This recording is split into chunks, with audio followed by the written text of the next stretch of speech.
It's your boy Crypto Blood. Hope you guys are doing well this morning. Getting the day started, focused, zoned in, and hustling, like Rick Ross says it. But today, we're doing a special video. I've got a special, huge guest that I'm going to interview here shortly. He goes by the name of Joby Weeks. He is the co-founder of Bitclub. It's a kind of network mining type of platform where you're able to sign up and start mining and earn residual income. So we're going to take a look at that, but also I was more intrigued with actually his story, and we're going to get into that shortly. Before that, let me just let you guys know that all of you who have ordered shirts thus far, they will start shipping out the 29th and into the weekend. So if you haven't ordered yet, pre-ordered, make sure you do. Once pre-order is over, once that area or time period is over, we will have limited supplies of the shirts. So make sure you get them. CryptoBlood.io. So yeah, we're going to be interviewing Joby Weeks here in a second. I'm just going to get him on the line and listen to this interview. Hopefully it's going to be a great one. So let's get it going here without further ado. I am going to introduce Joby Weeks. It's really a pleasure to be able to have him on the show. Joby is the founder of Bitclub Network Mining. He's traveled over 120 countries preaching and spreading the word of the gospel of Bitcoin, if you want to say. He became a millionaire at the ripe age of 19, worked with Ron Paul closely to create a currency, founded a wellness company. The guy has just done so much, man, and I really wanted to have him on because I'm very inspired by him. I was actually introduced to him by Casey Hamilton. She's one of the Webbot members, and she heard me talk about how I really love the Joby Weeks and Jeff Burrick interview, and she's like, "Well, hey, I know Joby. I can introduce you." So, without further ado, Joby, thank you for joining. Hey, aloha! Thanks for having me, bro. Yeah, definitely. Been preaching the good word of Bitcoin for a couple of years now. It was kind of that I had that Satoshi white paper in my pocket the other day because Peter Schiff was yelling at me. That's classic. He was saying stuff that, like, you could tell he never read the white paper, and I happened to have a white paper in my pocket. So just like a track that you would get from a Jehovah's Witness or something, I pull out my Satoshi white paper. I'm like, you haven't read the good word yet, have you? Exactly. First of all, let me say this, man. I watched your stream on at the Nexus Conference. I saw you speak there, and you had on Birkenstocks. I said, this is my dude right here. If anyone knows me personally, I have like 15 pair of Birkenstocks. That's all I wear. I'm in Michigan, and I wear Birkenstocks in the winter. So I was like, this guy is my man right here. So they're my favorites. I wear them in snowstorms as well. It's funny. Well, we're from Colorado too, so it was funny. I was in Aspen, and we got snow up there, the first snow of the year, and I had just come from Doha and Dubai, and I spent a little bit of time in the Philippines. Right, it's all humid and hot, right? And so I just flew straight from desert to Aspen, and walk out and there's snow, and I didn't bring any pants or anything. That's crazy. No, that's my style, man. Anyone who knows me definitely knows that. So tell us about that Nexus Conference. How was it? I wish I could have made it, but I found out about it last minute. Well, it was like a big family reunion for me. Just reminded me so much of all of our libertarian activities since the Ron Paul Revolution 2008. When Jordan Page and Tatiana were the singer-songwriters. We had, of course, Judge Napolitano getting everyone excited about the Constitution, and Ron Paul himself was there. Of course, Peter Schiff was there, and Adam Kokesh, Luke Rudowski, Lauren Southern. We've got just lots of interesting people. Jeff Berwick, all of our friends. It was an anarcho-poco, but in Aspen. and I loved it. So and I got to meet a lot of new people too, a lot of interesting investment opportunities, ICOs, people pitching their ideas. Some of the ideas are some of the so smart. I mean, I love this space because the smartest people in the world are anarcho-capitalists. Mm-hmm. You know, you can just go through and check IQs if you want. You know, I just try not to speak down on people that are dumb, but they always said if socialists understood economics, they wouldn't be socialists. Right. You know. Right. So, these people are super smart. They understand economics. They understand freedom and liberty and sound money and private property, and they all want to bring our troops home. All the stuff that we've been preaching forever, and now we can finally, we're finally realizing it. It's like our dreams are all coming true now. I know, it seems too good to be true, though, doesn't it? Stuff that's happening. All these guys are getting so rich. So excited. Yeah, man. When I found out about Bitcoin, and we'll get into that later, I was actually reading an article on Zero Hedge, and big huge fan of Zero Hedge, and you know, they talking about the concept of Bitcoin. I'm like, man, I'm in tech, so, and I love finance, I love economics. So when I saw that, it just merged the two, and it was just like, man, the sky opened up and like God came down or something. It was amazing. You know, hearing about Bitcoin for the first time. So tell me a little bit about this coin that you created, or this currency that you created prior to Bitcoin, that kind of had you delayed in actually getting into Bitcoin. Tell us about that. Well, you know, I read the Federal Reserve, the Liberty Dollar solution to the Federal Reserve right after I read The Creature from Jekyll Island. So I thought, oh, maybe we could do it with gold and silver. Mm-hmm. But unfortunately, no one wants to spend gold and silver. They bury it, or they save it, or they put in there. You know, it's a great money, but it's an awful currency. And I wanted to get people spending a currency as opposed to U.S. dollars, right? Because it's Gresham's law. Mm-hmm. Good money chases out bad money. So everybody seems to just want to spend the hot potato money, the Federal Reserve notes, the dollars. And so I thought, well, we had read a little bit about Ithaca. In Ithaca, New York, they created the Ithaca hours. So we talked with those guys up there and thought, well, let's create mile high hours and mountain hours and aloha hours and you know, basically like 10 different groups of people throughout the United States decided they wanted to create their own time-back currency, right? Because time is money. So that's what we were doing when Bitcoin came out. Is we had a 2-hour note, we had a 1-hour note worth $10, a half-hour note worth $5, and so we would issue the currency, you know, interest-free, so we didn't have to be debt slaves to the banking cartel. That was basically the idea, and it went really well. I mean, we had more success doing that in the first 6 months than the previous 5 years trying to get people to use gold and silver.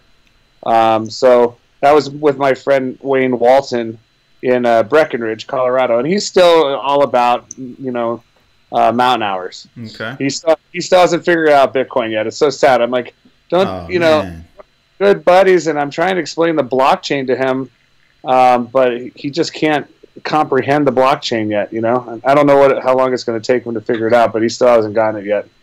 Yeah, that whole idea about time for money, and if people can start to realize or break from that relationship, they would probably be able to grow their wealth exponentially, right? Well, yeah, I mean, that's the idea, is not trade time for money. Right. Create assets that generate passive residual income. Mm-hmm. And so, yeah, that's you know, that's the key to freedom. Mm-hmm. You know, people bring money in and they instantly spend it on expenses. The money comes in, they pay their rent. Money comes in, they pay their insurance and their car payment, and they buy their food, you know, and by the end of the month, they're out of money. Right. So they're living paycheck to paycheck, and it's a very simple philosophy. Instead of the money come in and going right out, you take the money in, buy an asset, then have the asset pay for the expenses. Mm-hmm. Money comes in, buy the asset then pays your electric bill. Money comes in, buy the asset then pays for your gasoline. And then, you know, after a while, you do that, you know, for a little bit, and all of a sudden, now your asset is big enough, it's paying for all your expenses, you don't have to work for money anymore. You know, so never take 50 grand and go buy yourself a Mercedes-Benz, mm-hmm. You know. Yeah. While you have the Benz, you should take the 50 grand instead, buy the asset that generates cash flow to pay the car payment on the Mercedes Benz. 3 years later, the car is paid for, yet you still have that asset generating cash flow to buy you jet skis or a motorboat. So it's all about opportunity cost, right? Yeah, man. I mean, yeah. And some people buy different assets. Some people buy homes, and if the mortgage is $2,000 or $1,000 a month, and they're renting it for $2,000 a month, right? They pull out $1,000. That's what they live on. And the other $1,000 goes to pay the mortgage. So you can do it with a number of things. I recommend people do it with us mining Bitcoin because it's an asset that pays out daily in Bitcoin. And Bitcoin, I believe, is the best money in the world, and that's why it's gone from a penny of Bitcoin to a dime to $1 to $10 to $100 $1,000. It's $4,000 of Bitcoin now. Right. And by the time everyone's listening to this, it might be $10,000.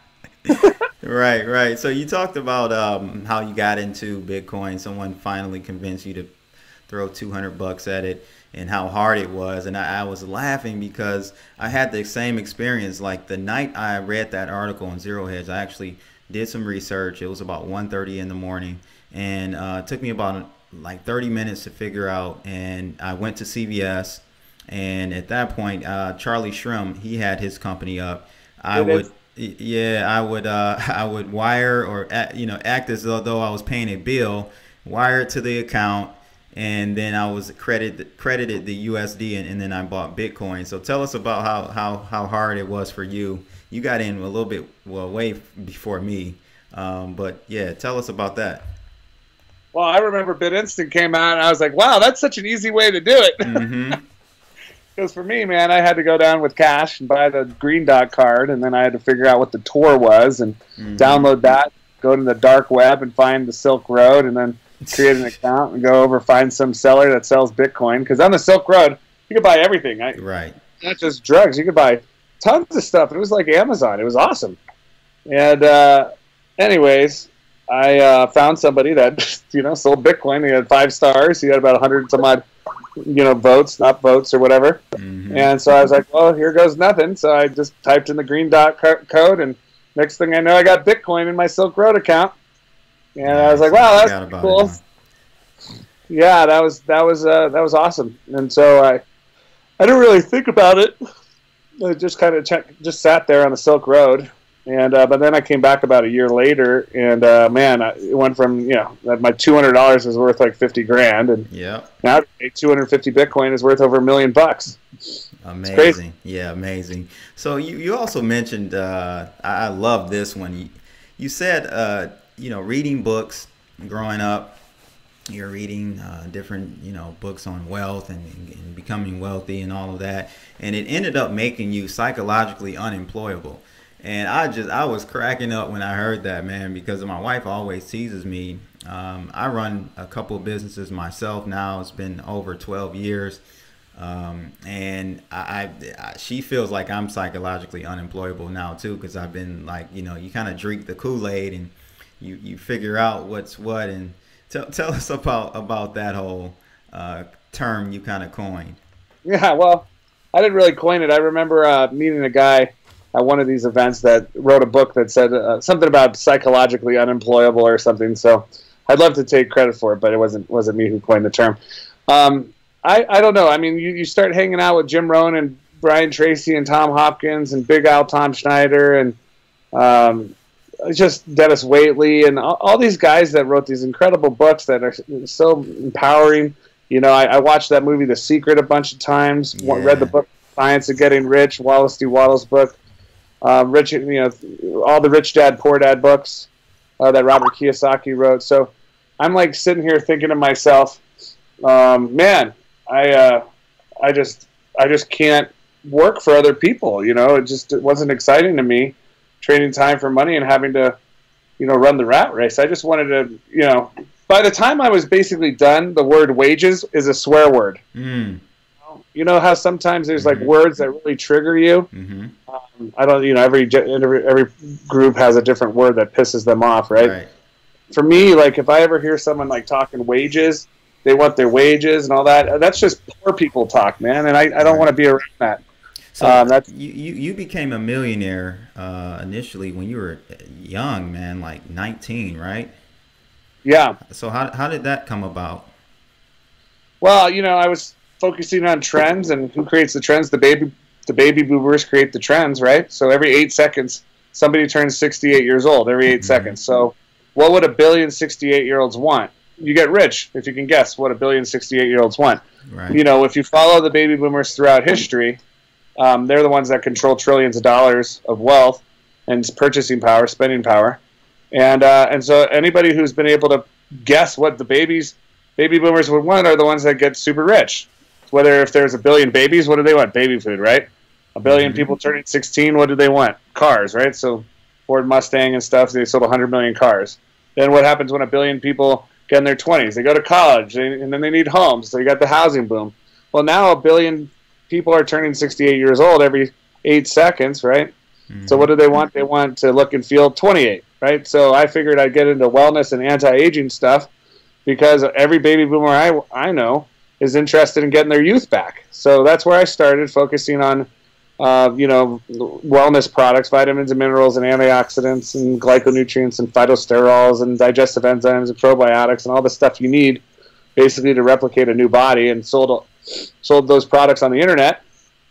And so, man, it was a lot of fun. We set up offices all over the world, in Tokyo and Sydney and London and Korea and Taiwan and Hong Kong. We set up a charity to help wipe out global malnutrition and nourish orphans that, every day, like something like 5,000 children or something die every day from malnutrition. 5 million kids a year, something like that. So, our goal is to connect 5 million consumers with 5 million orphans so we can wipe out global malnutrition. And that's been going. That's what I did for 20 years. And then Bitcoin came around. I was doing other stuff too, but really Bitcoin makes everything so simple and fast. Yes. Imagine all these people trying to buy wellness products, and you got these guys in Japan paying in yen, and these guys over in Europe and they're euros, and guys in England paying in pounds and dollars and loonies, and I'm trying to pay out commissions. Just the Forex exchange alone was costing our company over $1 million a year. I can believe it. I used to trade Forex, yeah. Now with Bitcoin, there we go. We just press a button. We can pay everyone everywhere. Awesome. It's borderless. Yep. So what got you into mining? You have this huge company called Bitclub now, and it's interesting to see how big this company has grown. But what was that pivotal point in time where you said, hey, I'm gonna get into mining? I purchased Bitcoin. I have Bitcoin. But now I want to take it to the next level. Well, yeah, I didn't understand how I was going to actually make money with Bitcoin. I was just giving it away, really. Hey, look at Bitcoin. Isn't that awesome? Look at how fast. I just paid you, blah, blah, blah, blah. Right. But I just was giving out money. I wasn't actually making any money. And so I looked into mining, and some friends of mine, it wasn't just me that created Bitclub. It's a group of us. And actually, there's really no company called Bitclub anywhere. We're not incorporated anywhere. We don't have bank accounts anywhere. We exist. We don't feel like we need to ask for permission to exist. We just do. I agree. Yeah, that's awesome. So it's confusing to some people because they're like, well, you don't have bank accounts anywhere? No, we only accept Bitcoin in. We only pay Bitcoin out. It's a whole new world, man. Yeah, we've been so indoctrinated though, and that's why it's foreign to most people to think that way, right? Right. Exactly. Yeah. Yeah. So yeah, we started with just processing the transactions. That's how I understood it. Is look, Visa, MasterCard, American Express, they track, process a bunch of credit card transactions. Billions of people use the credit cards, right? And they could get a 3% rake off the top every time that card swipes. So they're making like hundreds of millions of dollars every day. So that's what we just decided to do. But with Bitcoin, we set up the data center, and we got the servers that track all the Bitcoin transactions and secure the blockchain.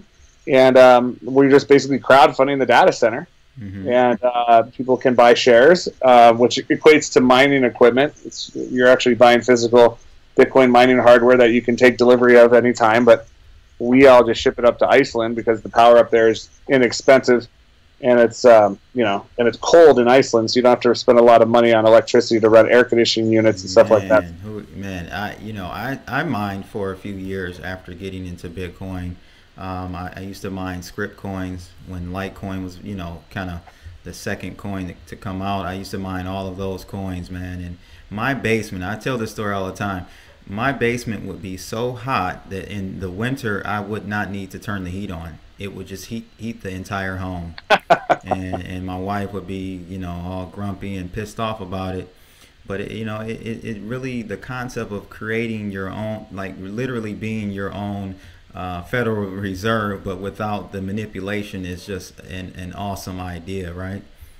Yeah, well, I think it's great because everything else is being loaded onto the blockchain now. So real estate transactions are going to be done over the blockchain. Right.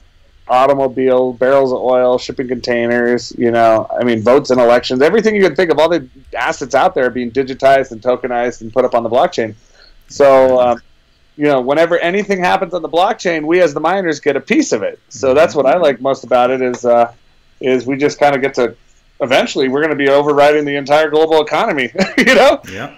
So it gets me excited, you know, helping my friends get free and not have to trade time for money and work for money, just have robots doing everything for us and us being able to enjoy life and do what we're passionate about. I like to travel, so that's what I like to do, but other people like to do different things. And wouldn't it be nice to just take away the stress? And a lot of people out there aren't able to capitalize on this whole Bitclub or Bitcoin revolution because they don't have any money. They're broke. They're living that paycheck to paycheck.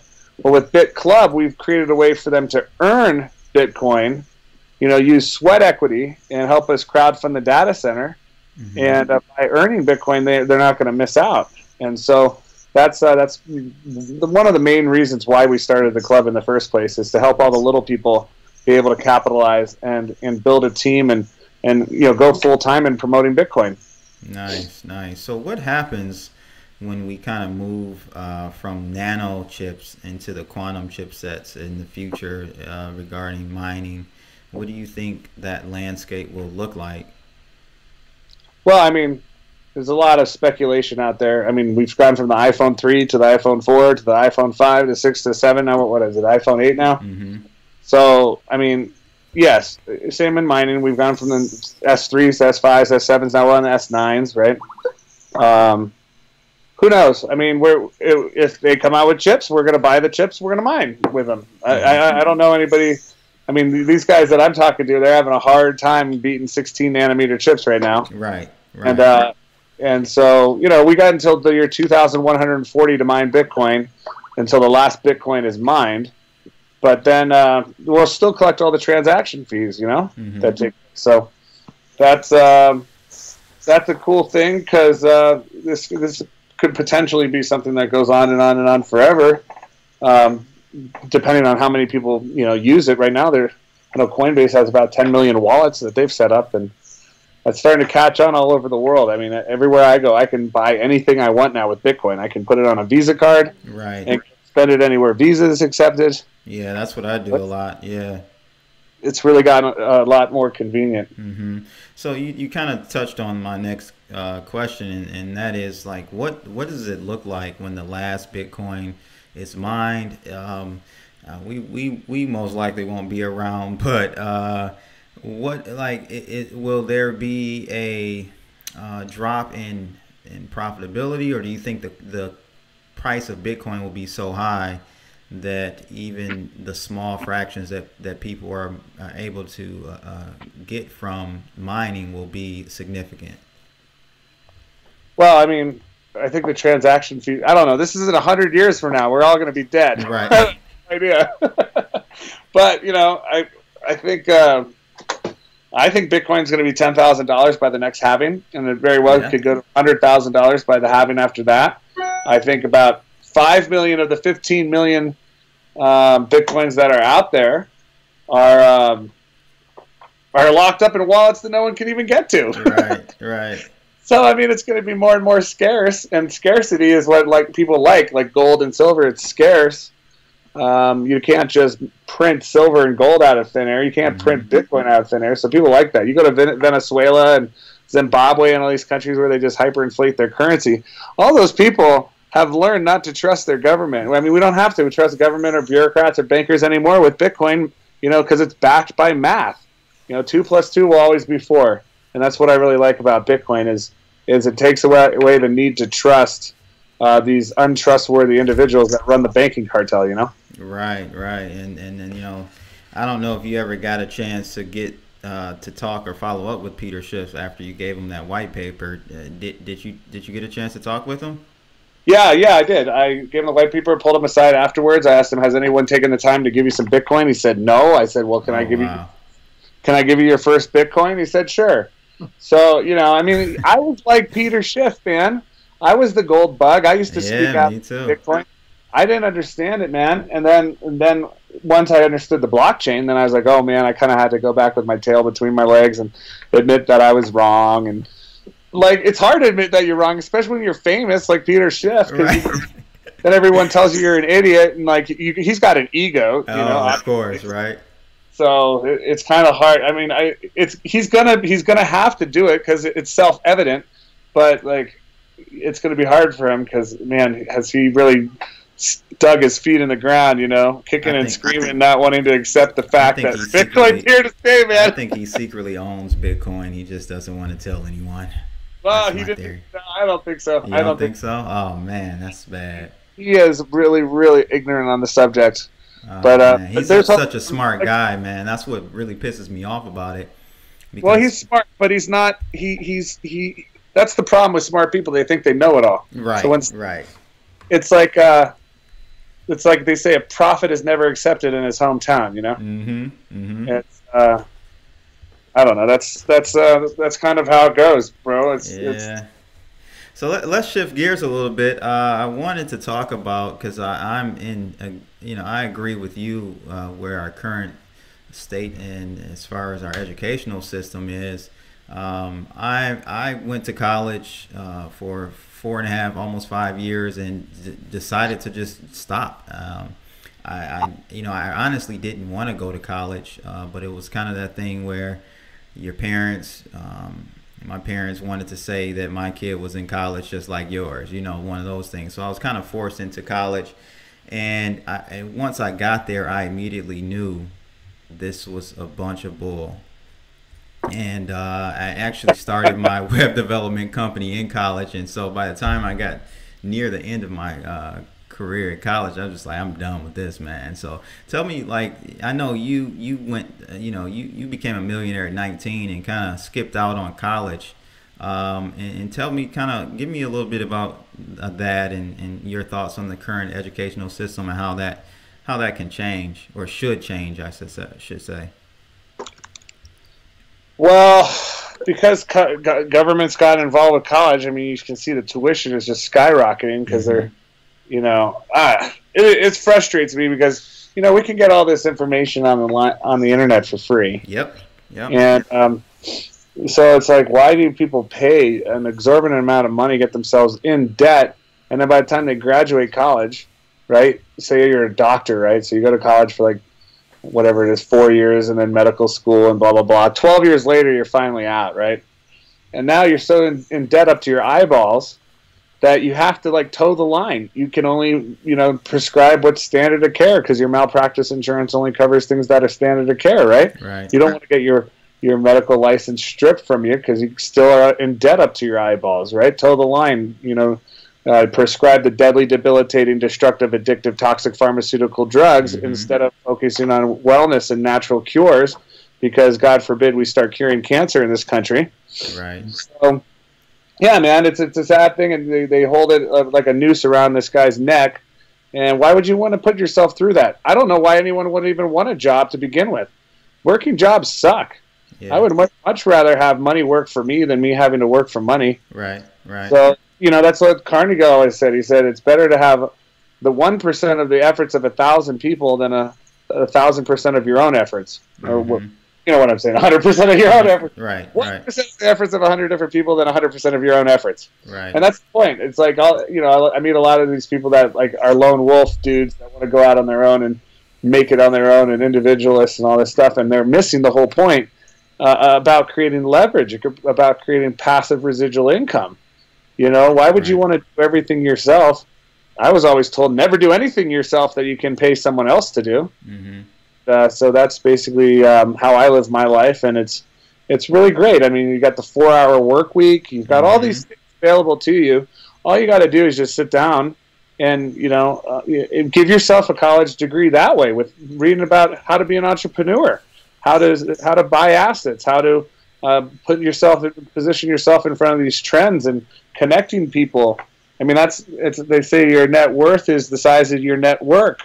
So go meet people, you know, join the networking groups you can find on meetup.com and, you know, and other places around the internet where you can go out every night of the week if you want and network with people and share with them new disruptive information that, you know, you can all make money on. So that's my whole thing is I travel from event to event, you know, meeting interesting people, finding out what they need, and then providing them with what they're looking for. If you help people get what they want, you're going to get what you want. Right. Just focus on fixing other people's problems, and those who solve the most problems make the most money. Yeah, that's awesome, man. I totally agree with you. And, you know, that kind of segues into my next question regarding, I know you travel, you've been to over 120 countries, you know, giving people Bitcoin and teaching people about wealth and wealth building and everything. Like, so to you, like, what is the meaning of life where you are today? I know that kind of changes, that answer changes as we mature and we go through different, you know, life experiences. So like currently today, like what do you feel like is the meaning of life? Well, I think that the meaning of life for me is to create heaven on earth, because who wants to wait to die to experience heaven right. when you can have heaven here on earth? Right. So true, right? So true. So that's what I'm trying to do, is build the kingdom here on heaven or here on earth. But, you know, like I was talking with Roger Ver about this island project and creating our own countries and having it all off the grid and free energy and free food and electricity and free water and transportation and everything blockchain crypto, and everybody's healthy and young and not stressed out, you know. And, you know, like we can do it. We can take an island. We can take our. I mean, there's no reason why we can't. If the mind can conceive and believe, it can achieve. Absolutely. And if we can have these visions and be given this kind of burning desire to go and change the world for the better, then there's no reason why we would be given that burning desire without the tools to accomplish it. You know, and so. You know, I just say go for it. You say yes when opportunities come across your way, and then figure it out later. You know, it frustrates me when people are like, oh, well, you know, I heard about Bitcoin. I need to do a little research, right? I mean, come on. Bitcoin was invented in 2009. You had all of 2010 to research, all of 2011 to research, all of 2012 to You could have watched the movies in 2013, gone on YouTube all 2014. It's 2017 now. No more research. The time is to take freaking action. Yeah. And that's the whole thing, is these people get the paralysis. They'll research how to get on use WhatsApp though, right? Yeah, well, you know, I don't know, man. You just got to grab people and sit them down, get them a wallet, show them how easy it is to happen. And that's why Bitclub has been created, to get mass user adoption, to create an army of like-minded individuals that will go down and sit their friends down and show them how Bitcoin works and teach them about mining and what's the difference between exchanges and wallets and all these things that, you know, people hear about Bitcoin a million times, but when you ask them, has anyone given you any Bitcoin yet? They always say no. Right? Here we are. We're there to be the messengers, you know, and show them the way. And for doing that, we're paying people a full-time income over at Bitclub. I'm paying, you know, we've got about 300,000 members and about 90 that we pay daily. But out of those 300,000 people, there's 40 people that we have that are making over $100,000 a month. That's $1 million a year. So my goal is to create 1,000 millionaires, and so we're well on our way. And if they would just hang on to their Bitcoin instead of spending them, they would be a millionaire in a couple of years anyways. You know? Right. So, you know, a lot of my friends, my buddy Joe, for instance, this guy, you know, went out and bought a Rolls Royce, and then he bought a Lamborghini, and then he bought his wife a Bentley. I'm like, Joe, Oh will you man. please save some of your Bitcoin? He's got like $1 million in watches now. I'm like, hey, come on, like it's He's more life. balling, huh? He's Just buying balling. That's what we call a bunch balling. he likes to be a baller though because it makes it real for a lot of his friends that you know they see it, they can touch it, taste it, and Yeah, believe. that's true. Yeah, that's true. Can touch, and I get his point. I get his point. For me, I don't know. I just like to travel, so I'm like You're like my wife. My wife loves to travel, so yeah. I spend all my money on airplane tickets and experiences, just trying to you know max out the planet's experiences. We just did Mount Everest. We ripped across the Sahara Desert on dune buggies and motorcycles. You know, we rented Russian big fighter jets to go to the edge of space. Oh wow! Going down to Antarctica to climb Mount Vincent and the South Pole. I've sailed from the top of Alaska to the tip of Argentina and back up around. Next week I do the Amazon River. Amazing, just man. crazy cool experiences, you know, and I can do Bitcoin everywhere I go. Right. That is just awesome, man. I'm really glad for you, and keep doing what you're doing, man. So as far as Bitclub network goes, you've got how many mining warehouses now? We're filling them up fast. We've got Canada, Iceland, Norway, Tbilisi, Georgia. That's where we partnered up with both Bitmain and Bitfury to get their chips. And we're actually constantly looking to place this equipment more and more locations. I mean, there's only so many data centers out there that can handle the amount of megawatts that we need. So it's actually some work. You know, you got to find the locations, you got to build the equipment and ship it and install it. You got to have someone there that fixes it if it breaks or catches on fire. Right. We have the easy part.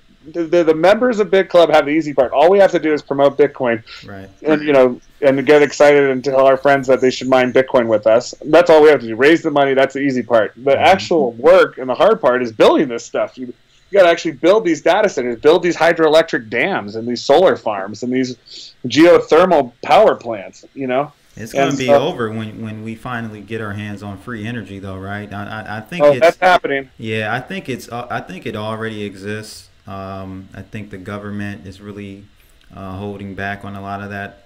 But as we become more decentralized, I can see us being able to disseminate that information about free energy and how it all works easier without the government's kind of stepping in and killing people and doing all types of stuff they do. Well, that's what's cool about the internet. You know, you can put all this information out there. And so, you know, no government, no army can stop an idea whose time has come. So the idea is just to live without fear, you know, and just go boldly into the world and share information with your friends and loved ones and put it up on the internet. And that's why we're having this chat here, to try to inspire other people to join us and whatever it is that you're passionate about. I mean, Bitcoin's an amazing thing, but people are passionate about getting all their friends off the grid and driving Teslas, and some other people are really into health and wellness space. The cannabis space is blowing up, and all these CBDs and curing cancer and all this stuff. So whatever you're passionate about, just go for it. And you know, the reason I kind of started my channel, Joby, is because the millennial. I'm a millennial, and you know, my peers, I just see the struggle that we go through as a whole, man. It's just it's really sad, and I really see Bitcoin and other cryptocurrencies allowing them to change their life and kind of shift into a new paradigm. So that's kind of my whole effort, similar to yours, but you're definitely on a way larger scale. But I feel you, man. We're doing it together right now. Yep. So, ladies and gentlemen, we're going to, Joby said he's going to set up a link for me. If you guys want to join Bitclub Network, sounds like an awesome opportunity to start earning passive income. We're going to do that, and you'll be able to access it. I'll put it in the link of this video, the description of it in the link of this video. It'll be at www.cryptoblood.io/Bitclub. So I'll leave a link in the description of this video. And yeah, go ahead and join and really start to get that passive income going. We're making great money. All of our members are super stoked and happy. We've already mined over $250 million in Bitcoin. We're also mining Ethereum and Dash and Zcash and Monero. Okay. Oh yeah, so we do GP mining too, bro. Nice, so nice. People think Monero is going to be better than Zcash or Dash is going to be better than Ethereum. Who knows? Right in the back office, you can actually pick which currency you want to mine. And so yeah, it's really cool. Just go to your Bitclub site. You can watch the videos on the site. It explains it. Highly recommend you take action. Join us, and let's make Bitclub the biggest Bitcoin mine in the world. Nice, definitely. So really quickly before we end, so Bitcoin Core or Bitcoin Cash, which do you think I was pretty Satoshi's? Stoked. I think Bitcoin Cash is closer to Satoshi's vision than Bitcoin Core, but we're mining both because half our members like SegWit and half our members like Bitcoin Cash. We're also mining Ethereum and Ethereum Classic too. So I like freedom, man. I let the best currency win. Exactly. I'm all about competition and quality goes up, prices come down, all these types of things. So we're gonna just give people as many options as possible. So. And so will you guys be offering the Bitcoin SegWit 2X when that forks in when is that November? We may, if it's profitable, definitely. We want to help our members make as much money as possible. I love it, man. I love it. So I usually like to end my interviews with 3 questions, and all I need is one answer back. So you ready to do it? Let's do it, brother. All right. Ron Paul. My hero. All right. Peter Schiff. Slow learner. OG Kush or Sour Diesel? OG Kush, come on. All right, man. Thanks a lot for the time, Joby Weeks. It's All right, your boy brother. Crypto Blood, and we are out. Holla.